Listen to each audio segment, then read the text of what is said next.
Hello, Lockport Township High School District 205 parents and guardians. My name is Dr. Bob McBride, Superintendent of Lockport Township High School, and this is your board meeting brief for the Board of Education meeting that we had right here in the Porter Room at East Campus on Monday, December 19th, 2022. Unbelievable, our last meeting of 2022.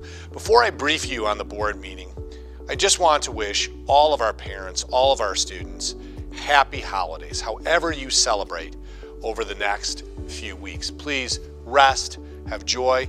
Please disconnect from school if you can. I know many of your students might be involved in athletics and activities. I know our staff will be disconnecting, turning off voicemail, turning off email, resting, recovering for second semester. Enjoy the holidays. I also know that the holidays are sometimes not holidays or times of joy for all. Some individuals experience stress, distress, family stress. You are not alone. Please reach out and especially use 988, the National Suicide Prevention Hotline. That's 988. You are not alone. Our board meeting. On December 19th, we began our board meeting as we have been beginning so many board meetings with the acknowledgments and resolutions lifting up students who have accomplished amazing things. We had 3 students who were at the Milwaukee School of Engineering Opportunity Conference in November. They were part of a regional conference and a regional test taking where they scored and placed amazingly in science. So I'd like to congratulate Allison McNulty, who was first place in chemistry, Matthew Hansel, who was first place overall in chemistry, physics, and biology, and Charles Pluth, who finished 3rd place regionally in physics. Amazing, amazing accomplishments. We moved into our board meeting after those resolutions. There were a number of things that we briefed the board on. We went over our customary minutes approvals, treasurer's report, and our treasurer's report are our finances that are online for you anytime that you would like to look at our finances. We publish them every month in the treasurer's report. And if you just go to our website and you go to board docs, you can find in our agenda the treasurer's report.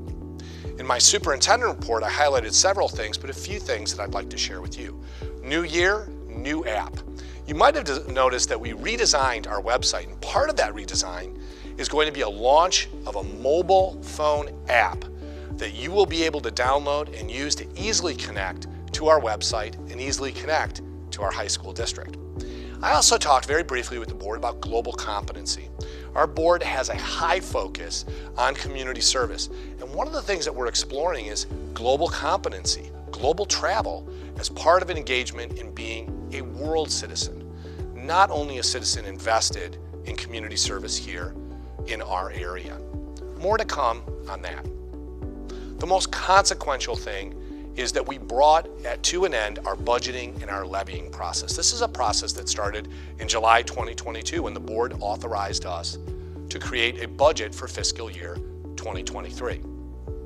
From July to September, myself and my administration and our chief business, school business official, Stephanie Croy, worked on that budget, and in September, we approved a $56 million budget. That number, $56 million, is our estimate. It's not funds that we have on hand.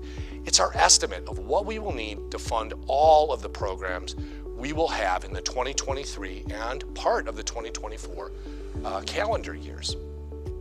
After that budget was approved, the board then goes through a process to approve a levy, a tax levy, a property tax levy, to fund that budget. In November, we had a tentative levy where the public and our board get to see what it is that we're proposing, that $56 million levy.